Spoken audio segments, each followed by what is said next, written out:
ये तो आपकी मदर के साथ ऐसा क्यों है? तो वो कह रही कि मेरी मदर स्पिरिचुअल थी, मेरी मदर किसी के पास जाती थी, उस टाइम पे लोग होते भी थे, तो वो हमारे साथ तो हुआ, लेकिन उस चीज़ का असर अब हमारे साथ इस तरीके से कि हमारे बच्चों की आगे जाके पीढ़ी खराब हो गई है, एक वंश। तरह से फैमिली कर्स मान लो। हाँ, वो कर्स हो गया है, वंश नहीं आगे बढ़ेगा। भाई मैं क्या करूँगा, मैं मर जाता हूँ, मैं अपनी वाइफ को बोलूँ, मेरी वाइफ कहती है कि अ, हमने मतलब ये हमारा गलत डिसीज़न है, शायद हम दोनों ने शादी कर ली, इस वजह से ये सारी चीज़ें हो रही हैं। तो बहुत सारा डिस्कशन होता है उनके बीच में, बहुत सारी चीज़ें चल रही होती हैं। फिर वो मेरे को सारा बताता है कि भाई मेरी वाइफ आज के टाइम पे मेरे को बोलती है कि तेरे साथ शादी करके मैंने ऐसे किया। मैं अपनी वाइफ को ब्लेम करता हूँ कि तेरे साथ शादी करने के बाद ऐसा हो रहा है। तो वो कह रहा है कि भाई मेरी मदर साइड में ऐसी चीज़ें थी, तो तेरे को सब कुछ पता था, उसके बाद तूने मेरे से शादी करी है, और अब ये हमारे बच्चों के साथ हो रहा है, तो इसमें हम क्या कर सकते हैं। फिर थोड़े टाइम बाद भाई उनके बच्चों के साथ क्या होता है कि बच्चा स्कूल जाता है, स्कूल में जाने के बाद जिसका मेडिकल, जिसका हार्ट में प्रॉब्लम रहती है, वो बच्चा जाके किसी बच्चे की आंखों में मतलब ऐसे नोच लेता है। मतलब एक एक होता ही है, बच्चे लड़ाई करते हैं, छोटे बच्चे करते ही हैं। तो वहाँ से कुछ कंप्लेंट आती है कि आपके बच्चे ने ऐसे ऐसे सारी चीज़ें करी है। तो वो बच्चा फिर आता है, घर पे रहता है, 2-4 दिन नॉर्मल रहता है, उसके बाद वो क्या करता है, अपने दूसरे वाले भाई को ही क्या कहते हैं, धक्का दे देता है, कभी कभी कुछ ना कुछ नॉर्मल बिहेव करता रहता है। उसके बाद क्या होता है कि एक दिन स्कूल में फिर वही बच्चा क्या करता है, एक बच्ची को मतलब वो अपना ऐसे कहीं सी डेस्क पे खड़ी होती है, और उस लड़की को, छोटी बच्ची ही होती है, वो ज़्यादा एज नहीं होती, उसको भी धक्का दे देता है। अब उसके स्कूल से कंप्लेंट आती है कि भाई आप इसका टेस्ट कराओ, इसको साइकेट्रिस्ट के पास ले जाओ, ये ऐसे बिहेव करता है। तो कहता है भाई मैं इसको लेके गया अपने बच्चे को, मेरा बच्चा नॉर्मल था, सारे टेस्ट कराए मैंने, ऐसा कोई मेडिकल टेस्ट नहीं था जो मैंने नहीं कराया हो। तो उसने बोला कि भाई अब ये सब कुछ तो हो गया, यहाँ तक सारी बातें ठीक थी। थोड़े दिन बाद उसी बच्चे ने अपनी मदर के, मतलब उसकी एज नहीं है कि वो बच्चा ये सब कर सके, उस बच्चे ने अपनी मदर के सोते सोते हुए बाल काट लिए सीज़र से। वो कुछ खेल रहा होगा, कुछ क्राफ्ट और ये वो कुछ ड्राइंग व्राइंग बना रहा होगा, और उसने उसके मदर के अपने हेयर कट कर दिए। उनको लगा कि अब कुछ ऐसी चीज़ है जो शायद नॉर्मल नहीं है, कुछ नेगेटिव चीज़ है, नेगेटिविटी है, कोई एंटिटी है, किसी ने कुछ कराया है। तो ये सारी चीज़ें चलती रही। फिर उसने बताया कि भाई मैंने अपने बच्चे को बहुत जगह दिखाया, मतलब न्यूज़ीलैंड में भी दिखाया, और दूसरी कंट्री में भी दिखाया, इंडिया में भी दिखाया, लेकिन सॉल्यूशन, मतलब अभी तक हम सॉल्यूशन की तरफ नहीं पहुँचे। कईयों ने बताया कि इस बच्चे के ऊपर कोई प्रेत आत्मा है जिस वजह से ये ऐसा बिहेव करता है, आपकी फैमिली पे कर्स लगा हुआ है कि ये ऐसे बिहेव करता है। तो उसने सारे मतलब अपने सारे हथकंडे अपना लिए। फिर वो लास्ट में कहता है कि यार भाई मैंने, हमारे पॉडकास्ट की बात है, उसने बोला कि भाई रियल हिट पे आपका पॉडकास्ट देखा था, सोचा आपसे कनेक्ट करूं। तो मैंने कहा भाई आपको बच्चे को इंडिया लेके आना पड़ेगा, या बच्चे की क्या कहते हैं, सारी मतलब फ़ोटोज़ दे दो, डिटेल्स दे दो, जो मुझे यहाँ से पता चल सकता है वो मैं देख सकता हूँ। फिर उसकी कुंडली भी मंगाई, वो सारी चीज़ें करी, वो भाई बच्चा मतलब नॉर्मल था, मतलब उसके ग्रह दशा में भी ऐसे देख के कुछ नहीं पता चल रहा था। फिर उस बच्चे को हमने बोला कि मतलब बच्चे को बोला कि अपनी आंखें ऐसे बेटा खोल के रखना और ये सारी चीज़ें। तो मैं गुरुजी के पास गया हुआ था, तो गुरुजी के पास गया, गुरुजी ने बोला कि यार इसके ऊपर तो कुछ कराया हुआ है, और वो भी अब से नहीं कराया हुआ, इसकी पूरी पीढ़ी दर पीढ़ी कराया हुआ है। तो वो जो कर्स लगा हुआ था वो पता चला। तो मैंने गुरुजी से पूछा, गुरुजी ये तो सारी चीज़ें ठीक हैं, लेकिन कर्स क्या है? अब कर्स भाई वैसे तो सुनने में नॉर्मल लगता है, लेकिन उन्होंने ये बताया कि इसके पेरेंट्स ने, मतलब पिछले जन्म में, और इसके एंसिस्टर ने इस जन्म में भी इतने बुरे कर्म करें जिस वजह से ये कर्स इनके पास लगा कि इसके घर में सारी मतलब जो इस लड़के की मदर की सारी सिस्टर्स हैं वो प्रेग्नेंट नहीं हो पाई। तो वो कर्स है कि उन्होंने कई पुजारियों को मतलब लिटरली पहले के टाइम पे मतलब घर में मारा पीटा और बांध के रखा, और उनके ऊपर कुछ ना कुछ ऐसी हरकतें करी हैं। ये एक केस सेम मेरे पास ऐसा पहले भी आया हुआ है, मेरे नोन में ये केस। तो उन्होंने बोला, मैंने बोला कि करा क्या है एग्जैक्ट बताओ गुरुजी कि किया क्या है। तो उन्होंने बोला कि इन्होंने किसी ब्राह्मण के घर पे जाके उनको मारा पीटा और सब कुछ किया। तो उन्होंने इनको कर्ज कर दिया कि आज तूने मेरी पूरी पीढ़ी ख़त्म करने में लगा हुआ है। मतलब होता ही है कि बंदा अंदर से बोलता है कि भाई हमारे पूरे परिवार को मारेगा क्या, ये वो। तो उसकी फैमिली में किसी ने उस टाइम पे उनको मारा होगा, तो उन्होंने उसको कर्ज दिया कि तेरे घर में जा कोई खुश नहीं रहेगा, सुखी नहीं रहेगा, ये सारी चीज़ें होंगी। तो गुरुजी ने बोला मुझे ये लग रहा है अब इनसे पूछो कि इनकी बैक हिस्ट्री इनको कुछ पता है। फिर मैंने उस बंदे को कनेक्ट किया दोबारा फ़ोन पे। मैंने कहा यार ऐसा ऐसा कभी कुछ तुम्हारी फैमिली में हुआ है, कुछ मंदिर से रिलेटेड या किसी पंडित से रिलेटेड? तो वो एग्री भी करता है कि मेरे जो दादा के दादा थे उन्होंने क्या किया, क्या कहते हैं, अपनी एक राइस मिल स्टार्ट करनी थी, जिस वजह से उनको वो जगह चाहिए थी और वहाँ पे एक टेम्पल था। तो उन पंडितों ने मेरे दादा दादा को कुछ बोल दिया था, तो हमारे मतलब जो जो परदादा दादा थे उनकी इंसल्ट हुई, तो उन्होंने मिल के, सारे लेबरों ने मिल के उनको मारा था, जिस वजह से उस ब्राह्मण का उसमें मर्डर करा था या मारपीट करी? मतलब मारा ही था, वही मर्डर ही कह लो। तो जिस वजह से उसकी वाइफ ने और उनके लोगों ने उनको कर्ज दिया कि भाई ये तेरा खानदान और तेरी पीढ़ी ऐसी रहेगी। फिर उसको इतना नहीं पता था, लेकिन उसने इतना बताया कि भाई ऐसे ऐसे हमें प्रॉपर्टी चाहिए थी और जिस वजह से उन्होंने हमारा झगड़ा हुआ था। तो उससे ये कंफर्म हो गया कि गुरुजी ने बोला कि हाँ ये सारी चीज़ें तो हुई हैं कम से कम। तो जब ये पता चलता है, मैंने पूछा गुरुजी से कि करना क्या है, कैसे करना है। तो उन्होंने यही बोला कि इस बच्चे को ऐसे ही रहना पड़ेगा कुछ कई सालों तक और। तो मैंने कहा गुरुजी अब ये जो बाप है इस बच्चे का ये भी मर जाएगा, बीवी भी मर जाएगी, करेंगे क्या?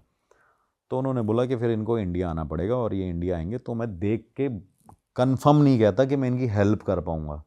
अब वो इसका रीज़न क्या होता है भाई कि एक तो कर्ज मिला है, दूसरी बात ये है कि ब्राह्मण ब्राह्मण वाली बात फीलिंग भी आ गई होगी, दूसरी बात ये भी है, एक तीसरी बात सॉरी ये भी है कि उनको ये लगा कि अगर जब इनको ये सारी चीज़ें पता थी तो इन्होंने उस टाइम पे कोई ऐसे स्टेप क्यों नहीं लिए जिससे उनको शायद इन चीज़ों से रिलीफ मिलता।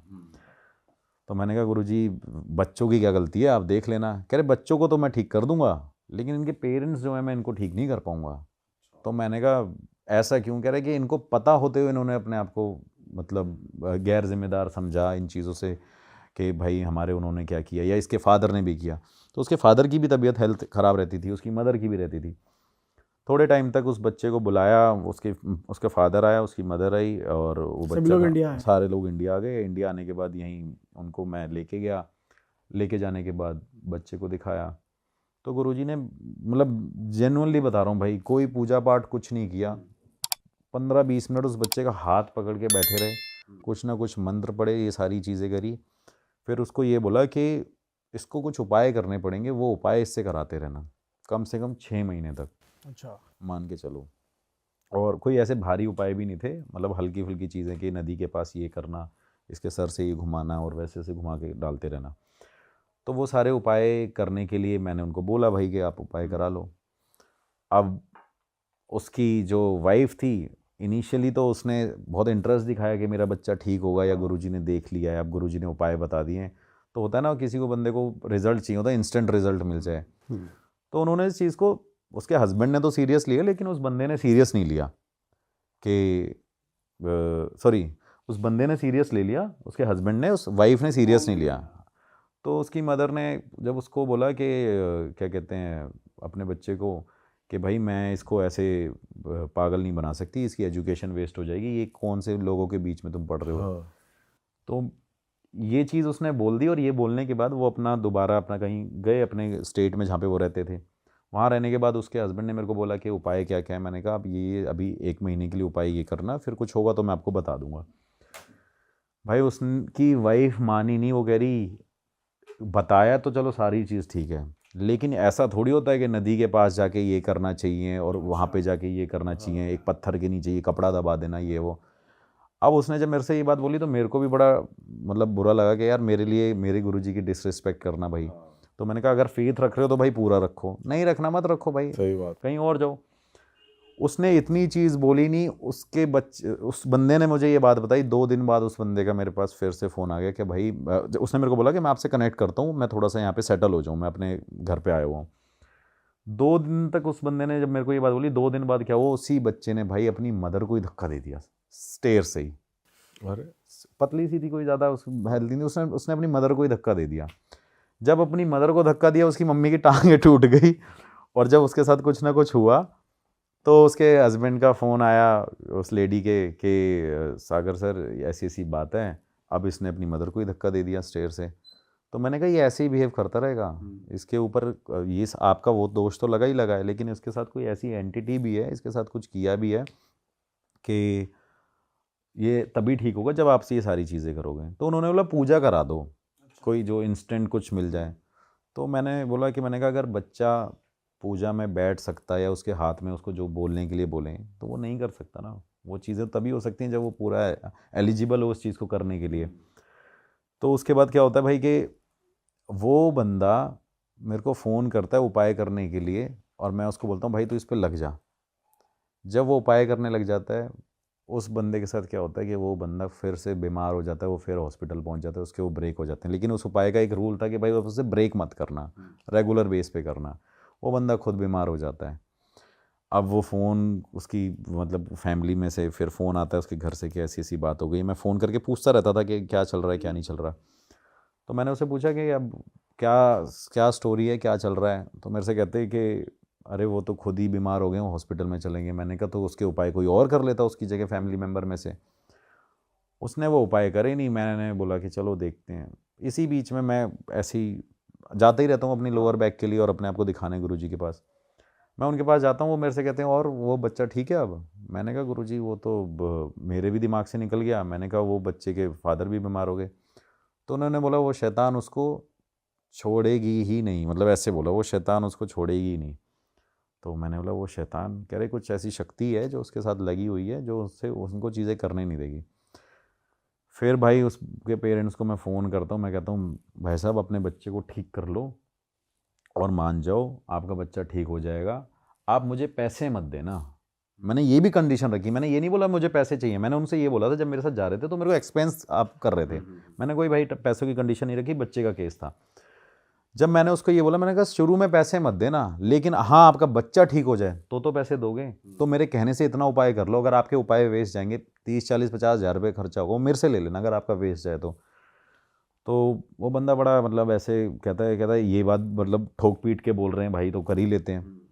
फिर वो दोबारा उस पर लगते हैं, सारी चीज़ें करते हैं। लगने के बाद भाई मैं उनको बोलता हूँ कि एक दिन गुरुजी के पास ज़रूर मिलने चले जाना और बच्चे को दिखा देना। तो वो न्यूजीलैंड से यहाँ फिर आ ही गए थे क्या हाँ हमेशा के लिए? हाँ काफ़ी टाइम तक यहीं पे ही थे वो। अच्छा। मतलब 3 4 महीने तो उनको हो ही गए थे।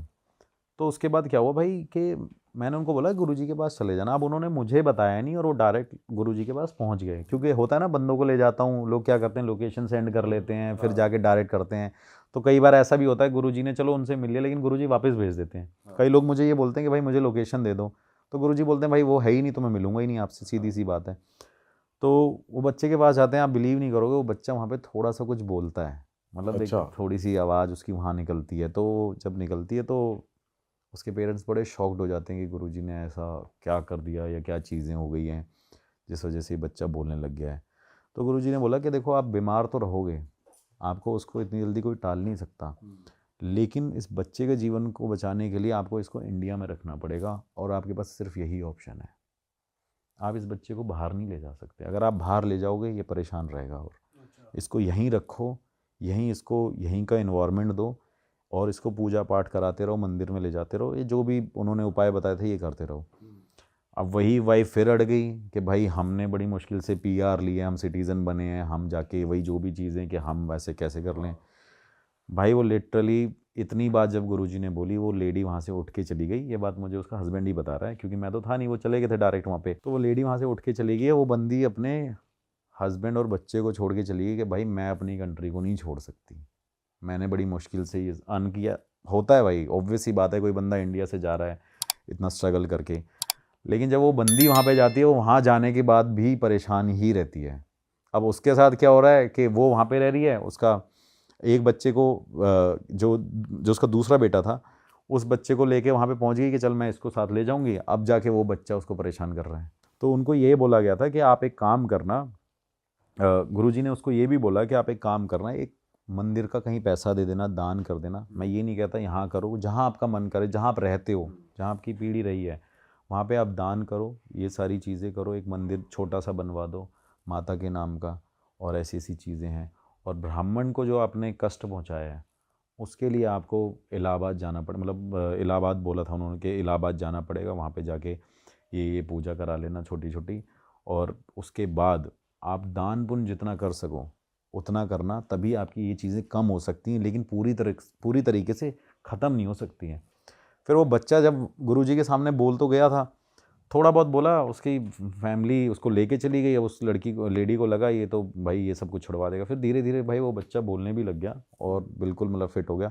फिर मैंने बोला भाई अब पैसे दो मेरे को मैंने कहा आप पैसे दो भाई, अब मत करना मेरे, आप पैसे में कोई मत खा लेना। फिर वो बंदा आया भी, उसने मेरे को हेल्प भी करी, मतलब कह रहा भाई मैं तो वैसे भी आपकी कंडीशन देखी थी और आपने इतना सब कुछ किया, तो मैं तो वैसे ही चाहता था कि यार आप वो यही सारी रहती है, चीज़ें वो करो। बच्चा ही रहता है। हाँ, बच्चा और भाई उसके पेरेंट, मतलब लाइक उसके फादर यहीं रहते हैं, मदर और वो दूसरा वो वहीं रहने लग गए न्यूजीलैंड में। लेकिन क्या है, वो बीच में जब वहाँ परेशान हुई, आई तो है कई बार, लेकिन उसका अभी तक वो बंदी ऐसी है कि वो स्टेबल ही नहीं हो पा रही है। वो कहती है मैं अपना देश नहीं छोड़ सकती हूँ, क्योंकि कईयों के लिए ऐसा है भाई कि वहाँ जाके भाई इंडिया नहीं समझ आता लोगों को, और हम सही जैसे बात है। को इंडिया के अलावा कुछ समझ ही नहीं आता। बिल्कुल सही बात कह रहे हो। और एंटिटी ने भी उसके बाद परेशान नहीं किया था, जो नहीं एंटिटी वो कैसे आई थी वैसे एंटिटी उसके ऊपर? भाई वो एक तो मैंने आपको बताया कि एक तो पिछले जन्म का सारी चीज़ें ठीक थी, है, वो तो फैमिली कर्ज था फैमिली ही। कर्ज था। फिर इस टाइम पे भी इन्होंने क्या कहते हैं अपने टेम्पल में ये सारी चीज़ें करी। एंटिटी का, सॉरी मैंने ये पार्ट भी भूल गया, एंटिटी का भाई ये था कि जो उसकी क्या कहते हैं, जो लड़की की मदर की सिस्टर थी ना, हाँ, वो उन्होंने उसके ऊपर सब कुछ करवाया हुआ था, सबने, मतलब सबने मिलके या एक ने कह लो, क्योंकि उसकी सिस्टर का एक ही, मतलब उसकी सिस्टर के ही बच्चे हुए थे, बाकी किसी के बच्चे हुए नहीं। तो उनको जेलेसी फैक्टर ये रहा कि भाई अच्छा। हम सारे क्या कहते हैं, कभी हमारी कोई औलाद नहीं हुई, तो ये कैसे खुश हैं, या तो सभी बहनें ऐसे रहती, और अगर सभी नहीं है तो ये एक कैसे क्यों है। तो उन्होंने मिलके ये सब कुछ किया। एंटिटी मतलब मेरी लैंग्वेज में कह लो, एंटिटी कह लो, लेकिन मैं तो इसको वही कुछ क्रिया और कुछ जादू ही मानता हूँ, जिस वजह से परेशानी होती है। कई बार ये भी बताते हैं कि वो बच्चा जब न्यूजीलैंड में था तो उसने भी कुछ ऐसे रास्तों से, मतलब अपने आप को, मतलब जब किसी ऐसे रास्ते से भी निकला जिस वजह से उसके ऊपर हवा भी, और मतलब होते हैं ना जैसे कि कुछ ना कुछ लग गया, नेगेटिविटी हो गई, जिस वजह से उसकी कंडीशन और ख़राब हो गई। और उसका जो मतलब जो उस लड़के का बाप है, वो भाई अभी मेडिकल, मतलब अभी ठीक नहीं है, बट ये है कि सरवाइव कर लेगा, थोड़ा सा लंबा चल जाएगा। बाकी वो पहले बिल्कुल ठीक था, कर्ज की वजह से थोड़े टाइम बाद जब उसने शादी करी तब उसके साथ ये प्रॉब्लम होने लग गई। ये वाली चीज़ भी हट गई कि 60 साल के ऊपर वो 70 साल 70 साल के बाद, अब भाई ये तो तब पता चलेगा जब उनकी उम्र होगी उनके। गुरु जी कह रहे हैं कि वो भी चीज़ हट गई है अब। हाँ, कह रहे हैं कि हट जाएगा वो सब। भाई वो ऋण जो है वो चुकाना पड़ेगा ना, अब हमने गलती कर दी, अब ये एक प्रोसेस होता है, अब लोग इस प्रोसेस को समझ नहीं पाते। इस जन्म में हम कितना भी अच्छा कर रहे हैं लोगों के सामने, अगर हम गलत कर रहे हैं तो अगले जन्म में हम कुछ और बनेंगे, और अगले जन्म में कुछ, अगर अभी अच्छे कर्म कर रहे हैं तो कुछ और जाके करेंगे। ये बहुत बड़ी कहानी है, अगर बताऊँ तो टाइम लग जाएगा एक बहुत बड़े कामाख्या के पंडित ने मुझे ये कहानी बताई थी, तो मैं उसको रिलेट कर रहा था। भाई लास्ट टाइम आप आए थे, आपने एक टीवी एक्टर की कुछ कहानी बताई थी, जिसके लिए हमें तो भाई बहुत ज़्यादा मैसेज आए कि ऑफ कैमरा बता दो किसकी थी किसकी थी किसकी थी। बट अभी लेटली कुछ आया है ऐसा, बॉलीवुड का कुछ चल रहा है क्या? भाई चलता ही रहता है भाई वहाँ पे तो कुछ ना कुछ। तो आपके पास कोई है केस अभी? हाँ, मतलब मैं केस देख रहा हूँ, पर्सनली 1-2 केस देख रहा हूँ। और कुछ बता सकते हो अगर आप? भाई बॉलीवुड में तो ये है कि मतलब उन एक्टर के बारे में बोल रहा हूँ कि जो अब मतलब स्क्रीन से हट चुके हैं, हाँ, अब जिनको वो अपने नोन वंस को, जो क्लोज वन है, उनको स्क्रीन पे नहीं देखना चाहते, जिस वजह से वो कुछ ना कुछ कर रहे हैं। तो अभी एक मेरे पास रिसेंटली केस आया था, मतलब एक अननोन नंबर से ही वही फ़ोन मैसेज किया, उसने आइडेंटिटी अपनी बताई नहीं, बट उसने ये बोला कि हम भाई ऐसे ऐसे एक घर में रहते हैं, और हम पहले बहुत फेमस थे, मतलब हम काम करते थे, हमारे पास अर्निंग सोर्स बहुत अच्छा था, लेकिन अब नहीं है। तो मैंने सोचा कि जनरली कोई ऐसे बंदा मैसेज कर रहा होगा, क्योंकि हर तरीके के लोग आते हैं भाई। तो तब तक उसने मैसेज टाइपिंग पे सब कुछ बताया स्टार्टिंग में, मतलब टीम ने देखा कि हाँ यार कुछ जेन्युइन लग रहा है तो देखेंगे। तो उसने बोला कि भाई सागर से बात करनी है सीधा। मैंने कहा चलो मैं भाई बात करता हूँ। जब मैंने बात करी तो उसने मेरे को सीधा बोला कि देखो ये नाम कॉन्फिडेंशियल रहना चाहिए बस ये है कि मेरी लाइफ हेवन से हेल हो चुकी है, मुझे इस चीज़ से निकाल दो। तो वो बंदी जो थी उसने क्या कहते हैं जितना भी मतलब काला जादू किया, ब्लैक मैजिक किया, सबसे बड़ी बात ये भी है, चलो वो यहाँ पे रहती भी नहीं है अब, और वो क्या करती थी कि एक आधी जगहों पे मतलब टीवी पे आई, कहीं कहीं सारी जगह पे आई भी, लेकिन आने के बाद कहते हैं कि भाई फेम ना एक टेम्परेरी वो चीज़ है, कभी परमानेंट किसी के पास नहीं रह सकता। तो भाई वो रिस्पेक्ट रहती है। तो उसने बोला कि मेरे पास फेम भी था, रिस्पेक्ट भी थी, लेकिन अब मेरे पास कुछ नहीं बचा हुआ, तो अब मैं क्या करूं? तो मैंने कहा आपने किया क्या है? भाई लिटरली उस बंदी ने मुझे ये बात बोली कि मैंने ऐसी कोई क्रिया, कोई ब्लैक मैजिक, कोई ऐसा मतलब कह लो कि जादू नहीं छोड़ा जो मैंने खुद घर में ना किया हो। मैंने कहा कहाँ पे किया है? तो वो रहती बहुत भारी है, तो यूएसए में रहती थी। तो कह रही मैं यूएसए में रही, मैं यूएसए में रह के भी कई जगहों पे मतलब ऐसे मैंने मॉडलिंग भी करी है, सारी चीज़ें करी है। तो उसने बोला मैंने सब कुछ अपने मतलब लाइफ में कर लिया, लेकिन मुझे कुछ अचीव हुआ ना हुआ हो, लेकिन मैं अब शैतान बन चुकी हूँ। शैतान बन चुकी हूँ, खुद ये कह रही है। हाँ, खुद ये कह रही कि मैं शैतान बन चुकी हूँ। खुद इतनी प्रैक्टिस कर ली हैं और ये सब हाँ, कर कह लिया। रही मैं शैतान बन चुकी हूँ। मैंने कहा क्यों?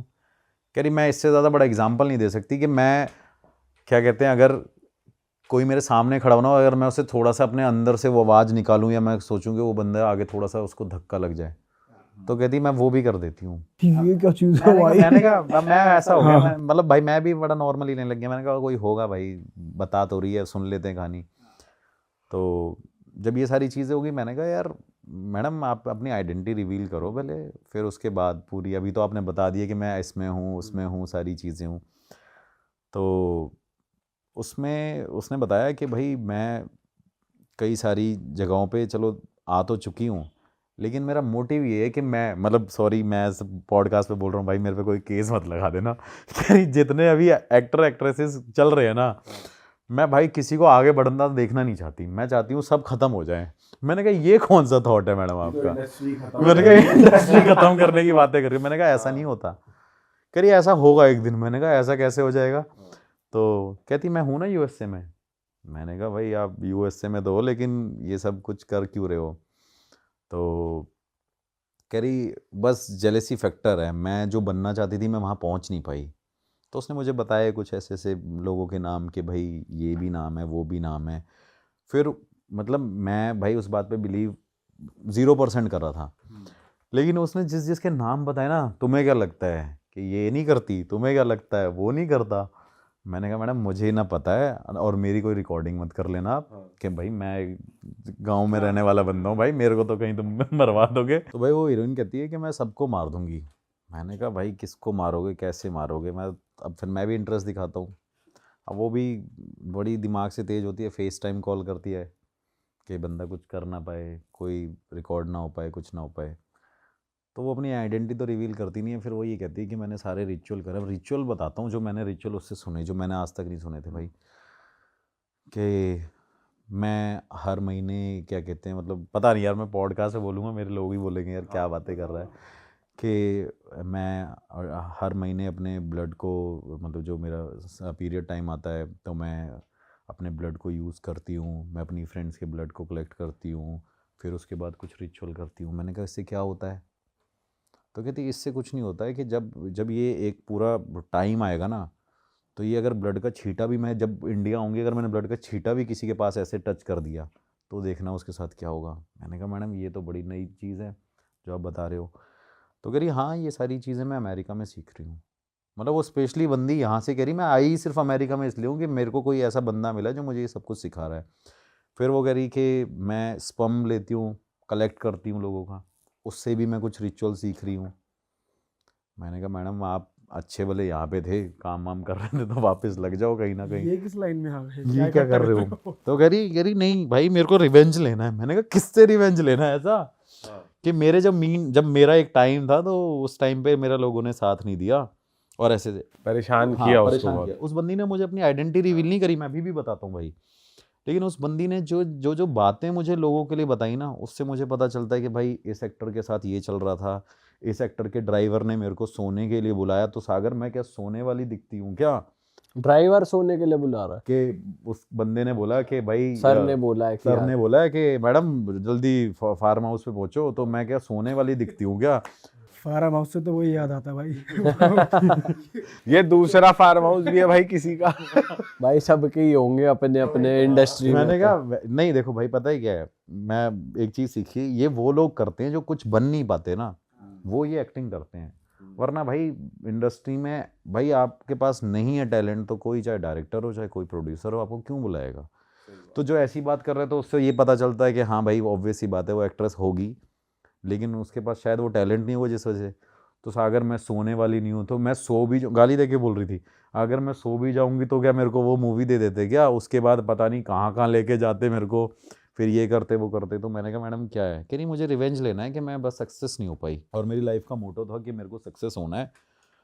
और मैंने अपनी फैमिली छोड़ी, अपना बॉयफ्रेंड छोड़ा, मैंने ये छोड़ा, मैंने वो छोड़ा। मैंने कहा मैडम आपने कुछ भी छोड़ा हो लेकिन आप रिचुअल के बारे में मुझे बताओ, बस मेरा वो थोड़ा सा था। तो उसने मेरे को यही बताया कि भाई मैं ब्लड लेके आऊँगी, मैं जब सॉरी मैं ब्लड लेके आऊँगी, और जब ब्लड लेके आऊँगी तो उसके बाद मैं जिसको भी वो ब्लड टच कर दूँगी ना, मेरे से कह रही मैं आपको भी ब्लड टच कर दूँगी ना तो आप ऐसे हो जाओगे, पागल हो जाओगे, मेरे पे आगे पीछे घूमोगे कि मैडम क्या करना है, आप मेरे को चाय बना के पिलाओगे। वशीकरण हो जाएगा। मैंने कहा मैडम ये तो, हाँ मैंने यही बोला उसे भाई, मैंने कहा ये तो वशीकरण हो गया।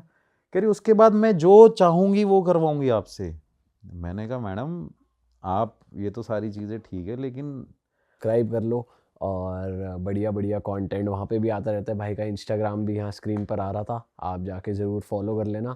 और बस यार हम मिलेंगे आपसे नए पॉडकास्ट में। टिल देन हमारे चैनल को भी सब्सक्राइब कर लो, बहुत मेजर चंक है जो सब्सक्राइब नहीं कर रहा है, तो सब्सक्राइब कर लो। और हम मिलेंगे आपसे नए पॉडकास्ट में। Till then bye bye, take care, see you, tata. अपना ध्यान रखो, पॉजिटिव रहो, जय बजरंगबली। पर आपने ये नहीं बोला भाई, आपने मेरे को कॉल करने का मोटो क्या है? मैंने यही उसको बोला कि आपको मेरे से क्या चाहिए। तो उस बंदी का मेरे पास पता है मतलब, उस बंदी ने सिर्फ मेरे को ये बोला मेरे को आपसे कुछ नहीं चाहिए। मेरे से कह रही कि सॉरी यार भगवान माफ़ करना, मेरे से कहती कि मेरा सिर्फ आपसे ये है कि मैं ऐसे किसी को तो बोल नहीं सकती हूँ, मैं आपसे पर्सनली मिलूंगी, मैं आपको अपनी आइडेंटिटी भी रिवील करूंगी, आप देखोगे आप मुझे पहचान जाओगे, शायद आप मेरे साथ फोटो भी लो, मेरे से ऐसे बोलती। मैंने कहा मैडम वो तो चलो ठीक है लेकिन करना क्या है। कह रही जब मैं यहाँ पे इंडिया हूँ तो मुझे 14 साल के 6 बच्चों के क्या कहते हैं ओ नहीं 14 साल कह रहा हूँ, 14 से 24 साल के 6 बंदों के मुझे स्पर्म कलेक्ट करके दिला देना। और मैंने कहा इसलिए कॉल कर रही मैं थी इसलिए आपको? कॉल कर रही है। और मैंने बोला आप, मैंने वैसे पूछा भी कि आप मेरे को करोगे क्या, तो कह रही आप ले लेना, एक बच्चे का 1 लाख रुपए ले लेना स्पर्म का। और मैंने कहा मैडम मैं सागर डोनर नहीं हूँ ना, मैं सागर मैं ये सब करूँगा, क्या बातें करते हैं मतलब। लेकिन ये मैंने जो आपको बात बताई है ना भाई कि वो इंडस्ट्री से थी, उसके पीछे का लॉजिक ये बिल्कुल सही है कि एक्चुअली में वो थी भाई, उसने मुझे कुछ कुछ ऐसी जैसे कहानियाँ बताई ना किसी के बारे में कि ये था उस टाइम पे, वो था, आपको पता होगा, आपको ये पता होगा, वो सारे एक सर्टेन मेरे को इवेंट बताए, तो मुझे ये तो पता चला कि वो बंदी जेन्युइनली कुछ बिलीवेबल लग रही थी ये वाली बात। थी वो बात। फिर मैंने बोला मैडम ठीक है चलो आप जब इंडिया होता अब मेरे को फ़ोन करना। यहाँ पर मुद्दा क्लोज हुआ। फिर यहाँ पे क्लोज हुआ, फिर वो कहती भूल ना जाना मैं आऊँगी ज़रूर और मुझे स्पर्म चाहिए बस। मैंने कहा मैडम ठीक है, मैंने कहा बस। और भाई जैसे आप लोकेशंस पे भी जाते हो, हाँ तो उसके अराउंड भी कुछ आपने करा नया, कुछ एक्सपीरियंस? भाई अभी रिसेंटली मैं जब गुरुजी के पास था तो उसके थोड़े टाइम बाद ही मैं वहीं से ही एक लोकेशन पे गया, क्योंकि कंटेंट तो मैं कुछ डाल नहीं रहा था। तो मैंने शायद इस पॉडकास्ट पे भी बता रखा होगा कि क्या कहते हैं, एक हॉन्टेड बिल्डिंग के बारे में बात करी होगी कभी, मतलब मुझे ऐसा लगता है। भाई एक हॉन्टेड बिल्डिंग है यूपी के अंदर, कई बार मैं वहाँ पे इन्वेस्टिगेशन कर चुका हूँ, 4 से 5 बार। वहाँ पे मतलब वहाँ के लोकल लोग अब मुझे जान चुके हैं कि भैया आते हैं, भैया वीडियो बनाते हैं, यहाँ पे इन्वेस्टिगेशन करते हैं, तो वही मेरे को बताते हैं कि भैया यहाँ पे ना कुछ कांड हो गया, फिर से एक बार आपको आना पड़ेगा। हाँ। लेकिन उस बिल्डिंग के बारे में मैं थोड़ा सा बता देता हूँ। उस घर में कई लोगों ने अपने आप को मार भी लिया है। किसी एक गवर्नमेंट का कोई ऑफिसर था, उसकी वाइफ ने वहाँ पे अपने आप को पंखे पे लटका लिया था, तो उसकी डेथ हो गई थी। एक आदमी वहाँ पे पागल हो गया था, उसकी मैंने अपने चैनल पे भी वीडियो डाली हुई है। मतलब उस बंदे से मैं खुद पर्सनली मिल के आया हूँ, मेरे चैनल पे वो वीडियो भी है। वो बंदा उस बिल्डिंग की छत पे ही रहता है पूरे टाइम। अच्छा। तो वो ऐसे 3-4 बिल्डिंग है, वो सारी कनेक्टेड है, तो काफ़ी हॉन्टेड वो भाई बिल्डिंग है। और उसमें एक लड़की ने ड्रग्स लेके अपने आप को मार लिया था। एक शायद मैंने किसी पॉडकास्ट पे ही बताया था कि एक हस्बैंड वाइफ थे, साथ में रहते थे, तो लड़की ओवर ड्रग करती थी, तो उसकी डेथ हो गई थी वहाँ पे, वो अपने घर से लड़के आ गई थी। उसके बाद भाई जब ये मेरे को बोलते हैं कि एक कांड हुआ है, तो मैंने कहा कि अब क्या कांड हो गया, ये बिल्डिंग ख़त्म नहीं हो रही, लोग बोलेंगे कि भाई ये तो बार बार इसी बिल्डिंग को भूतिया बिल्डिंग बोलता रहता है और तो कुछ नहीं है। मैंने कहा कि भाई अब मैं नहीं आ पाऊँगा। कह रहा भैया एक बार आप आ जाओ, आप वीडियो डालोगे 100% लोग बिलीव करेंगे। तो उसने बोला आपको एविडेंस मिल जाएगा। तो मैंने कहा चलो भाई चलते हैं। तो भाई वहाँ पे क्या होता है कि ऑलरेडी बहुत सारे केसेस तो हो चुके होते हैं कि किसी की डेथ हो जाती है, कोई पागल हो जाता है, ये सारी चीज़ें वहाँ पे चलती रहती हैं। और जेन्युइनली उस पूरी बिल्डिंग के आसपास मतलब 1,000 2,000 गज के बीच में कोई बंदा आसपास भटकता नहीं है शाम के टाइम पे। दिन में लोग निकलते हैं लेकिन दिन के बीच में सुनसान ही रहता है। दिन के बीच में रहते हैं, शाम को वो सुनसान रहता है। तो उस बिल्डिंग के पास भाई मैं शाम को जाता हूँ और करीब 11:30 बज रहे होते हैं, क्योंकि आसपास ना गवर्नमेंट ऑफिसेज भी हैं और घर भी हैं बहुत सारे। तो जब मैं वहाँ पे जाता हूँ तो वहाँ पे जाने के बाद देखता हूँ कि भाई कुछ ना ब्लड के निशान लगे होते हैं वॉल्स पे। तो मैं उस सब्सक्राइबर को बुलाता हूँ अपना, वही जो मेरा बंदा है वहाँ पे। तो वो मेरे को कहता है भैया यहाँ पे थोड़े टाइम पहले ना 6-7 बच्चे खेल रहे थे। तो 6-7 बच्चे जब यहाँ पे खेला करते थे तो उनके खेलने के बाद क्या होता था, उनमें से एक बच्चा ऐसा था कि वो अपने सारे बच्चों के साथ शाम को घर तो चले जाता था, लेकिन हर शाम वो उस बिल्डिंग में आया करता था। और भाई छोटा बच्चा था, ज़्यादा से ज़्यादा 13-14 साल का बच्चा होगा। तो उसके पेरेंट्स उसे पकड़ पकड़ के ज़बरदस्ती बुलाते थे कि भाई ये बच्चा यहाँ पे बार बार इस बिल्डिंग में इस फ्लोर पे ही क्यों आ रहा है स्पेसिफिकली। तो मैंने उसको बोला कि और क्या ऐसी स्टोरी है। तो उसने बोला ये बच्चा भैया हर रात को यहाँ पे आता है और यहीं आके बैठ जाता है जहाँ पे वो खेला करता है। लेकिन भाई एक बच्चे को तो डर लगता ही है ना कि एक बच्चा ऐसी जगह पे कैसे जाता है। हम जैसे लोग नहीं जा पाते कई बार ऐसी जगहों पे। तो वो बच्चा वहाँ पे नेक्स्ट डे जाता है। नेक्स्ट डे मतलब जो भी मतलब इंसिडेंट होगा उसके नेक्स्ट डे जब ये सारी चीज़ें हो रही होती हैं कि बच्चा खेल रहा है, फिर सारी चीज़ें चल रही हैं, बच्चा वहाँ पे और बच्चों के साथ खेल रहा है, लेकिन सडनली भाई क्या होता है वो बच्चा ना अपना सर क्या कहते हैं दीवार में मारने लग जाता है, हिट करने लग जाता है। कभी इस वॉल पे, कभी इस वॉल पे, कभी नीचे की तरफ, और चिल्ला रहा होता है कि मेरे को छोड़, मेरे को छोड़, मेरे को छोड़। और सारे बच्चे उसके एविडेंट होते हैं, सारे बच्चे उसको देख रहे होते हैं कि वो सर को बार बार ऐसे ऐसे कर रहा है और सबको ये लग रहा है कोई, और वो सबको बोल भी रहा है कि ये मेरे को मार रहा है, मेरे को छोड़ दे छोड़ दे। और वो बच्चा अपना सर हिट कर रहा होता है। अब यही रीज़न मेरा वहाँ पे जाने का था कि जब मैं वहाँ पे गया तो मैंने वो ब्लड के क्लॉट देखे कि वहाँ पे वो ब्लड मतलब जमा हुआ है उस पूरे वॉल के अंदर, कि कभी इस वॉल पे, कभी इस वॉल पे, कभी यहाँ पे। तो मैं जब जाता हूँ तो ये सब कुछ देखता हूँ। मैंने बोला कि फिर क्या हुआ भाई? कह रहे ये बच्चा जब अपना सर पटक रहा होता है दीवारों पे और उसके बाद वो बच्चा उस फ्लोर से जंप करके उसकी बच्ची की डेथ हो जाती है। उसके बाद से उस बिल्डिंग से आवाज़ें आने लग जाती हैं, चीखने चिल्लाने की, रोने की। तो सारे बोलते हैं कि भाई उस बच्चे की डेथ हो गई है ऑलरेडी, ये इतना हॉन्टेड है, यहाँ पे आत्माओं का वास है, इतना सब कुछ हो चुका है। तो मेरे को लगता है, और मैं उसको ये भी बोलता हूँ कि भाई ये अगर बच्चा मरा था तो आपने यहाँ पे कुछ कराया क्यों नहीं? कह रहा भैया आप आते हो तो आप सारी चीज़ें इन्वेस्टिगेट करके चले जाते हो, लेकिन थोड़े टाइम बाद, और जेन्युइनली भाई वहाँ पे ना अब एक मंदिर बनाया है साथ में ही, कि वहाँ पे पूरे टाइम उन्होंने एक रिकॉर्डिंग ऑन कर रखी है जिसमें भगवान का नाम जब चलता रहता है, सो डैट वहाँ पे कुछ नेगेटिविटी कम हो जाए। लेकिन क्या होता है कि थोड़ी देर बाद वो बंदा मेरे से कहता है भैया मैं जा रहा हूँ, अब आप यहाँ पे रुकना, इन्वेस्टिगेशन करना। मैं इन्वेस्टिगेशन करता हूँ, अपने डिवाइसेस सारे यूज़ करता हूँ जितने भी मेरे इक्विपमेंट हैं पैरानॉर्मल के। जब मैं भाई वहाँ पे कम्युनिकेट करता हूँ तो उस बच्चे से मेरा कम्युनिकेशन होता है कि क्या आप यहाँ पे हो, आपको किसी और ने मारा था? तो वो बोलते हैं कि हाँ यहाँ पे कोई और एंटिटी है जिस वजह से मेरी यहाँ पे डेथ हुई है। जब मैं सवाल कंटिन्यूसली पूछता रहता हूँ, फिर मैं वहाँ पे पूछता हूँ कि क्या वो यहाँ पे है? तो वो कहता है हाँ वो मेरे को मतलब वो एंटिटी यहाँ पे है, वो मुझे देख रहा है। तो मैंने बोला कि आप उससे बोल सकते हो, मेरे से बात कर सके? तो वो बच्चा मुझे आंसर कर रहा है मेरे डिवाइसेस पे कि मैं यहाँ पे ये है लेकिन ये आपसे बात नहीं करना चाहता, आपको आंसर नहीं करना चाहता। फिर मैं उसको रिक्वेस्ट करता हूँ कि अगर आप यहाँ पे हो तो मुझसे बात करने की कोशिश करो, आपका रीज़न क्या है यहाँ पे रहने का? तो वो बच्चा सारी चीज़ें कहता है कि भाई ये यहाँ पे है ज़रूर लेकिन ये आपको आंसर नहीं कर रहा। तो मुझे लगता है कि भाई वहाँ पे कुछ ऐसी भी एंटिटी और हैं जिस वजह से ये बच्चा डिस्टर्ब हुआ होगा, तभी इसने वो किया। तो मैं उससे पूछता हूँ कि यहाँ पे और भी एंटिटीज़ हैं? तो वो बच्चा आंसर कर रहा है कि वहाँ पे और भी आत्माएं हैं, ये सिर्फ अकेला नहीं है यहाँ पे, इसकी वजह से नहीं, बाकी और भी आत्माएं हैं। फिर उसके बाद भाई वही थोड़ी सी टेम्परेचर चेंज होता है, मतलब डिवाइस पे पता चलता है, अच्छा। हवा लगती है, बहुत सारी चीज़ें होती है। और एक लेज़र ग्रेड का भी मेरे पास डिवाइस है, मतलब वो अभी न्यू है, अभी कोई यूज़ भी नहीं करता। तो उसमें अब वो डिवाइस कैसे वर्क करता है, उसके अंदर ना इवेंट्स काउंट होते हैं। जैसे अगर कोई भी मूवमेंट होगी, तो जैसे एक डिवाइस रखा है, एक लेज़र पड़ रही है, लेज़र लाइट, अगर उस लेज़र लाइट के सामने ही कोई आएगा तभी उस डिवाइस के पास पता चलेगा कि यहाँ पे कोई आया हुआ है। और उस लेज़र में जब उस लेज़र के आसपास कोई होगा तो वो वर्क नहीं करेगा। जब उस लेज़र लाइट के सामने कोई आया, एक ग्रिड वॉल पे एक ग्रिड बन जाती है, अच्छा। एक पूरा पैनल बन जाता है एक तरीके का।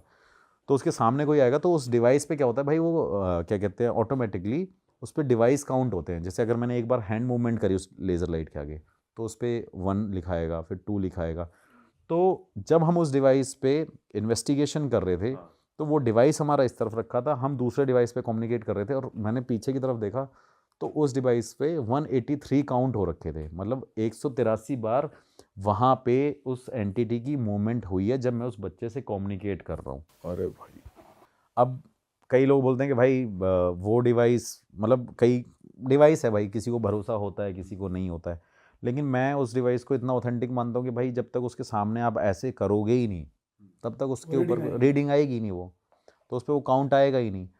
तो वहाँ पे जब मैं उस डिवाइस पे देखता हूँ 183 काउंट हो जाते हैं, और हम उस बच्चे से कम्युनिकेशन कर रहे हैं, और वो हम रिकॉर्ड नहीं कर रहे हैं। हमें लगा कि चल चला के छोड़ देते हैं, अगर कुछ होगा तो कुछ हो जाएगा, लेकिन 183 टाइम काउंट वहाँ पे होता है।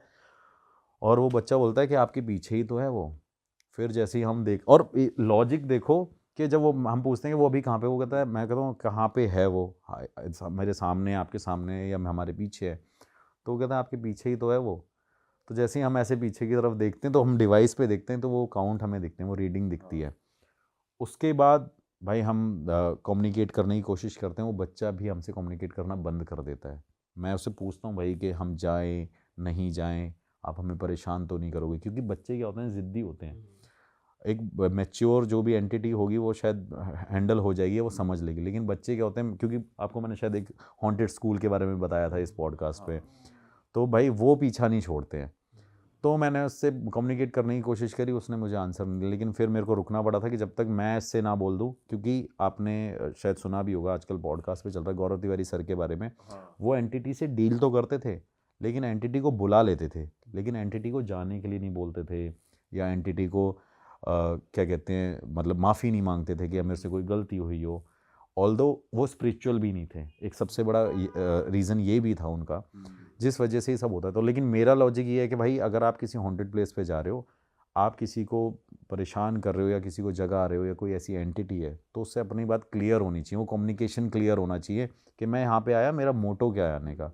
मेरा मोटो आपको ये जानना है कि आप यहाँ पे हो या नहीं हो, और अगर हो तो भाई मेरे पीछे मत आना, हमें फॉलो मत करना, कि आप सिर्फ उसको बार बार बुला लो लेकिन उसे जाने के लिए ना बोलो। तो उसके बाद क्या होता है भाई, मैं नेक्स्ट डे जाता हूँ, नेक्स्ट डे मैं फिर कम्युनिकेट करने की कोशिश करता हूँ। वो बच्चा मेरे को सिर्फ यही बोल रहा है कि ये एंटिटी बोलना ही नहीं चाहती है। अच्छा। और मैंने पूछा कि ये हमें हार्म कर सकती है, वो कहते यस। पर करा उसने कुछ नहीं भाई हुआ आपको? हाँ, टचवुड करा कुछ नहीं, वो तो चलो हम स्पिरिचुअली थोड़ा सा स्ट्रॉन्ग है तो हो सकता है, तो बस इस वजह से। लेकिन शक्ल से नहीं लगता। आजकल लोग मेरे को इंस्टाग्राम पे मैसेज या यूट्यूब पे कहते हैं यार ये तो बस क्या कहते हैं, ऐसे तो कुछ नहीं होता हुआ, ये सारी चीज़ें हैं। तो अब भाई पूजा पाठ कर रहा हूँ तो वो वीडियो थोड़ी डालेगा बंदा कि भाई मैं अब सुबह इतने बजे घंटी बजा रहा हूँ, इतने बजे घंटियाँ बजा रहा हूँ। तो ये सारी चीज़ें हैं भाई। तो वो हॉन्टेड बिल्डिंग भाई जेन्युइनली बहुत मतलब फेमस है उस लोकेशन में, उस एरिया में। वहाँ पे कोई भी जाता है शाम के टाइम पे, उसके साथ कुछ ना कुछ 100% होता है। मेरे साथ जब वो फर्स्ट सब्सक्राइबर गया था फर्स्ट टाइम पे, मतलब वीडियो रिकॉर्डिंग हो रही थी, मेरे चैनल पे भी वो वीडियो है। वो जब अपनी स्टोरी सुना रहा था कि भैया सागर भैया यहाँ पे ऐसा होता है, आप बिलीव नहीं करोगे उस बंदे को वॉमिटिंग हो रही थी उस वीडियो में। अरे बाप रे। मतलब अगर बंदा ऐसा भी बोले कि नहीं हो रहा, लेकिन वो बंदा बिल्कुल अपना नॉर्मल आया है शाम को, सही हेल्दी बंदा था, सुबह शाम रनिंग करने वाला बंदा, बहुत परफेक्ट बंदा। वो बंदा आया, वो बंदा भाई मेरे सामने वॉमिटिंग कर रहा है वीडियो के अंदर। मैंने कहा क्या होगा, कह रहा भैया मेरे को यहाँ से जाना है, मैं नहीं रुक सकता, मुझे कुछ हो रहा है यहाँ पे।